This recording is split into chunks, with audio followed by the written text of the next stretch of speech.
विपक्ष को जब सरकार के साथ, सेना के साथ, देश के 135 करोड़ जनता के साथ खड़ा होना चाहिए, उस समय वो उठपटांग के बयानबाजी कर करके केवल चाइना के हाथ मजबूत करने का काम कर रहे हैं, पहली बात। दूसरी बात ये है कि अगर उनको ऐसा शक लगता है तो क्यों ना वो खुद चले जाते। ऐसी ना जाने की कोई ऐसी व्यवस्था वहाँ पर नहीं है कि आप कोई जा नहीं सकता। ऐसा कोई कंटेनमेंट जोन नहीं बना रखा है वो कोरोना का कि वहाँ कोई जा नहीं सकता, वहाँ पर मनाही ही है। और ना श्री राहुल गांधी जी को कोई कोरोना पॉजिटिव वो हैं फ़िलहाल, जो हमारी सूत्रों के हमारे जानकारी में, कि उनको जाने से रोका जाए कि उनकी वजह से सेना के और बाकी लोगों को जो संक्रमण फैल जाएगा, ऐसा भी नहीं है। तो वो चाहें तो जा सकते हैं, लेकिन वो जाएंगे नहीं। वो दिल्ली में बैठ करके बेसी के बंद कमरे में केवल बयानबाजी करेंगे और बयानबाजी करके केवल देश के लोगों को गुमराह करने का काम करेंगे। इस देश का जो लेफ्ट मीडिया के अंदर व्याप्त है और सो कॉल्ड इंटेलेक्चुअल बनने का काम करता है और जो अपने आप को बुद्धिजीवी बताता है, जो असल में बुद्धूजीवी हैं, वे केवल उसको प्रचार प्रसार करने का काम करते हैं। उनको ये कंटेंट देने का काम करते हैं किस प्रकार से मोदी खिलाफत करते करते देश की खिलाफत करें। हमें ये भी समझना पड़ेगा कि लेफ्ट का हमेशा से एजेंडा रहा है एंटी एस्टैब्लिशमेंट, यानी कि जो इस देश के अंदर बनी बनाई संस्थाएं हैं, जो इस देश की बुनियादें हैं, उनको हिला देना। हिला देने से मेरा अर्थ ये है कि इस देश की संसद पे से उसका विश्वास, जनता का विश्वास उठा देना, इस देश की सेना पर से जनता का विश्वास उठा देना, इस देश की मीडिया पर से जो है जनता का विश्वास उठा देना। वो चाहते नहीं है कि कोई भी ऐसी संस्था, सरकारी लोकतांत्रिक प्रणाली से बनी हुई संस्थाएं, इस देश के बाबा साहब अम्बेडकर द्वारा निर्मित संविधान के द्वारा जो बनाई गई संस्थाएं हैं, उन पर देश की जनता का किसी प्रकार से विश्वास रहे। ये हमेशा से लेफ्ट का इस देश के अंदर और नहीं दुनिया के अंदर ये प्रोपेगेंडा रहा है। और मैं राहुल गांधी जी और कांग्रेस के जो बयान इस सारे घटनाक्रम पर, जो चीन के साथ विवाद के घटनाक्रम पर आ रहे हैं, ये सारे के सारे लेफ्ट के इस प्रोपेगेंडा को मजबूत करने का काम कर रहे हैं, जो सीधा सीधा देशद्रोह है। राहुल गांधी सुबह उठते हैं, ट्विटर पे पहुंचते हैं, सीधा लिख देते हैं नरेंद्र मोदी ने चाइना के सामने सरेंडर कर दिया। नरेंद्र मोदी चाइना का नाम नहीं ले रहे हैं, डरते हैं, हम उनके साथ खड़े हैं। आप डर क्यों रहे हैं? बढ़िए आगे, आगे बढ़िए, हम आपके साथ। ऐसे बयानबाजी कर रहे हैं। देखिए, ऐसा है, राहुल गांधी जी की जो कंटेंट टीम है, जो उनके लिए कंटेंट तैयार करती है, कागज़ पर तैयार करती है अंग्रेज़ी में, उसको फिर वो उसके बाद जो है वो हिंदी में बोलने का प्रयास करते हैं। उस IT सेल और उस कंटेंट टीम का थोड़ा सा होमवर्क में थोड़ी कमी रह गई। वो राहुल गांधी जी को ये बताना भूल गई कि पिछले 10 दिनों के अंदर अंदर, मात्र पिछले 10 दिनों के अंदर अंदर भारत सरकार ने, भारत की मोदी सरकार ने देश के दुनिया के 3 बड़े देशों के साथ इतने बड़े रक्षा करार किए हैं। अरबों रुपए के हथियार भारत खरीदने जा रहा है अपनी सेना को मजबूत करने के लिए। और ये ऐसे आधुनिक हथियार हैं जो दुनिया के ताकतवर देश जिन पर गुमान करते हैं, आज वो ताकतवर देश अगर किसी को देना चाहते हैं तो वो भारत देश है। उसमें रशिया है, उसमें इजराइल है, उसमें अमेरिका है। ये तीनों देश हम सब जानते हैं दुनिया में कि इनकी जो सेनाएं हैं वो टॉप 10 सेनाओं के अंतर्गत आती हैं, यहाँ तक कि टॉप 5 में इनका नाम हमेशा रहता है। आज ये देश जो है भारत को अपनी मित्रता और मित्रवर संबंधों के कारण से भारत को वो हथियार बेचना चाहते हैं। ये आसान नहीं है कि केवल जो हमारे पास पैसा है तो हम तब ले पा रहे हैं, ऐसा नहीं है। ये केवल एक मित्र राष्ट्रों और जिन देशों के साथ वे देश संबंध बनाए रखना चाहते हैं, मित्रवर संबंध बनाए रखना चाहते हैं, केवल उनको ही वे बेचते हैं, अपने शत्रु देशों को नहीं। तो इससे हमारी मित्रता का भी अभ्यास होता है। दूसरी, हमारे देश की जो सरकार है, हमारे देश के जो मजबूत नेता हैं, हमारे देश के प्रधानमंत्री हैं, उनके साथ उनके किस प्रकार के ताल्लुकात हैं, ये इस बात को दर्शाता है, पहली बात। दूसरी बात ये है कि जितने बड़े अमाउंट का, जितनी बड़ी राशि का, जितना बड़ा ये रक्षा के जो मसौदे हो रहे हैं, रक्षा के जो सौदे हो रहे हैं, इतना बड़ा अमाउंट कांग्रेस की जो 10 साल की मनमोहन जी की सरकार थी, कांग्रेस की जो मनमोहन जी की जो सरकार थी, उस दौरान में केवल इतना बड़ा अमाउंट हमको घोटालों में सुनने को मिलता था। 2G स्पेक्ट्रम घोटाले में इतने करोड़ों का, 1000 करोड़ का घोटाला, कोल के अंदर इतना बड़ा घोटाला, अपना यहाँ पर दिल्ली के अंदर हुआ कॉमनवेल्थ गेम में, उसमें इतने 1000 करोड़ का घोटाला। तो इतने हजारों लाखों करोड़ के घोटाले तो कांग्रेस की मनमोहन सरकार में केवल और केवल घोटालों में सुनने को मिलते थे, किसी रक्षा के मसौदे में नहीं। सर, जिस तरह से नेपाल इस समय भारत के सामने खड़ा हुआ एक मुसीबत बनकर, जो हमारा पड़ोसी मुल्क था, नेपाल को लेकर भी कांग्रेस पार्टी सवाल खड़े कर रही है कि हमारे जो पड़ोसी मुल्क है सबसे भारत की दुश्मनी होती जा रही है, हर जगह भारत दबता चला जा रहा है। कैसे देखते हैं नेपाल को लेकर आप? देखिए, मैं हमेशा से मैं देख रहा हूँ कि ट्विटर पे भी नेपाल को लेकर के बहुत सारे अलग अलग जो हैशटैग है वो ट्रेंड कर रहे हैं। और ऐसा नहीं कि एक दिन करता दूसरे दिन नहीं करता, लगभग कुछ ना कुछ चलता रहता। और मीडिया में भी, मेन स्ट्रीम मीडिया से लेकर के और यूट्यूब चैनल्स पे भी हम देखते हैं कि अक्सर कुछ ना कुछ कंटेंट पिछले लगभग 1-1.5 महीने से अंदर, जब से जो नेपाल की जो वर्तमान जो सरकार है उसने जब से अपने नक्शे के अंदर जो परिवर्तन किया था, उसके बाद से लेकर के ये लगातार भारत की मीडिया और भारत के जनमानस के अंदर ये विषय चल रहे हैं। सबसे पहली बात मैं एक बात कहना चाहता हूँ, भारत के नेपाल के साथ संबंध जो है वो मात्र पड़ोसी के नाते से सिर्फ नहीं है। पड़ोसी तो हमारा पाकिस्तान भी है, पड़ोसी हमारा पाकिस्तान भी है, लेकिन नेपाल हमारा सिर्फ पड़ोसी मात्र नहीं, नेपाल हमारा परिवार का अंग है। नेपाल के साथ हमारी सांस्कृतिक धरोहर और हमारी सांस्कृतिक विरासत जो है वो एक साझा विरासत है।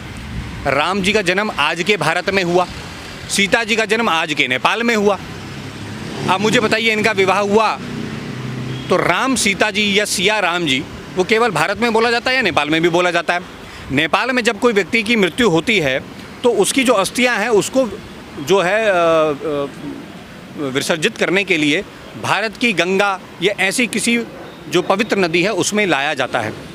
वहाँ पर भारत से बहुत बड़ी संख्या में लोग जो हैं वो भगवान पशुपतिनाथ जी के मंदिर जाते हैं। भगवान शिव के अनन्य भक्त जो है वो नेपाल में भी हैं और भारत के अंदर भी हैं। तो इस प्रकार का एक अटूट सांस्कृतिक धार्मिक जो व्यवहार है, जो संबंध है, वो नेपाल और भारत का न जाने कितने हज़ारों वर्षों से है। हम राजनीतिक रूप से भले ही 2 देश हों, लेकिन हम सांस्कृतिक रूप से एक राष्ट्र हैं। पहली बात तो ये स्पष्ट है, इसमें किसी भी प्रकार की दोनों देशों के निवासियों वासियों के दिमाग में किसी भी प्रकार का कोई संशय नहीं होना चाहिए, पहली बात। दूसरी बात ये है, अब चाइना का रोल इसमें क्या निकल के आ रहा है। चाइना की हमेशा से विस्तारवादी जो नीति रही है, चाइना की जो वामपंथी सरकार है, और वर्तमान में नेपाल के अंदर भी अभी जो वामपंथी सरकार है केपी शर्मा ओली जी की, उसने लगभग नेपाल की विदेश नीतियों को चाइना के हाथों बेच डाला है। और ये चाइना की पॉलिसी का हिस्सा भी है कि वह ऐसे छोटे छोटे देशों को इतना कर्जा देते हैं और उनके देश की भूमि पर कुछ ऐसे विकास कार्य जो हैं वो साझा रूप से यानी पार्टनरशिप में करते हैं, जिसका एक कर्जा, एक बहुत बड़ा अमाउंट का कर्जा उस देश की सरकार पर हो जाता है और सरकार जो है उसको दे नहीं पाती है, जिसके कारण से वो उस ज़मीन का हिस्सा यानी उस देश का वो जो ज़मीन का टुकड़ा है वो चाइना का हो जाता है। ऐसा हमने अनेक देशों के साथ देख चुके हैं। ऐसा श्रीलंका के एक द्वीप के साथ हो चुका है, ऐसा हांगकांग के साथ हो चुका है, ऐसा और भी ऐसे जो वियतनाम और जो दक्षिणी कोरिया है, ऐसे उन देशों के साथ भी लगातार जो सीमा विवाद है। एक विशेष बात और है कि चाइना दुनिया का एकमात्र ऐसा देश है जिसकी सीमाएं भले ही 14 देशों से लगती हों, लेकिन उसका जो विवाद है वो 21 देशों के साथ है। ऐसा दुनिया का एकमात्र देश चाइना है। और अब उसने नेपाल को अड़े ले लिया है और नेपाल ने जिस छोटे से एक हिस्से को, छोटा सा भले ही हिस्सा हो, लेकिन दोनों देशों के लिए, भारत और नेपाल के लिए बड़े महत्वपूर्ण का है। अब इसको समझना पड़ेगा कि हमारा जो वहाँ पर विवाद है वो एक्चुअली नदी का उद्गम स्थल और नदी जो आगे जिस नदी को ने बॉर्डर माना भारत और नेपाल का, उस उत्तराखंड के पिथौरागढ़ ज़िले के कोने और नेपाल के साथ जो लगता हुआ हिस्सा है, वहाँ पर नदी का उद्गम स्थल को हम माने या नदी को जहाँ पर जो दोबारा मिलती है उसको हम जो बॉर्डर माने, उसको लेकर के एक विवाद और एक हिस्सा वहाँ पर आता है। और उसमें एक ऐसी जोग्राफिकल, एक ऐसा भौगोलिक कंडीशन बन के आती है कि उस भौगोलिक कंडीशन पर अगर नेपाल उसको ले लेता है और नेपाल से चाइना उसको खरीद लेता है तो भारत को एक बड़ा नुकसान चाइना कर सकता है। इसी हेतु से चाइना ने ये काम ये नेपाल के ज़रिए वो भारत पर आक्रमण करके कर रहे हैं। लेकिन हम ये लगातार देख रहे हैं क्योंकि नेपाल के जो निवासी हैं, नेपालवासी हैं, हमारे भाई हैं, हमारी बहनें हैं, वहाँ पर लगातार जब से वहाँ की वर्तमान सरकार ने भारत के साथ संबंध खराब करने शुरू किए हैं, वहाँ की जो देशभक्त जनता है, वहाँ की जो सांस्कृतिक राष्ट्रवादी जनता है, वो सरकार के खिलाफ, नेपाल सरकार के खिलाफ सड़कों पर उतर आई है। क्योंकि नेपाल सरकार तो अब खुद की अपनी ज़मीन, एक ऐसा गांव जो चाइना के साथ उसका बॉर्डर पे लगता है, उस पर चाइना कब्जा करके बैठ चुका है। चाइना की जो पीपल्स लिबरेशन आर्मी है है ना, वो उस पर कब्जा करके बैठ गई है और उस पर जो वर्तमान नेपाल सरकार को कुछ बोलने को तैयार नहीं है, मौन है। और इसको लेकर के नेपाल की जो वर्तमान पार्टी जो सत्ता में है, यानी कि केपी शर्मा ओली की जो पार्टी है, उसके जो प्रचंड जो बहुत बड़े नेता हैं वो उनके खिलाफ हो चुके हैं। तो इसमें दो फाड़ हमको साफ साफ दिखाई दे रहा है। और नेपाल अब कोई बहुत बड़ा विषय इस बारे में अमले में मुझे लगता नहीं है। नेपाल हमेशा से भारत के साथ था, है और रहेगा।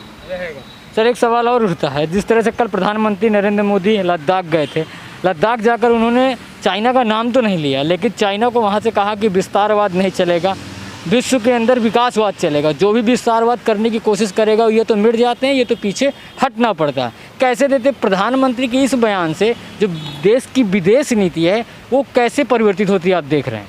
देखिए, ये मात्र विदेश नीति मात्र भर का विषय नहीं है, मैं आपको पहले बताऊं, ये अंतर्राष्ट्रीय विषय है आज की डेट में।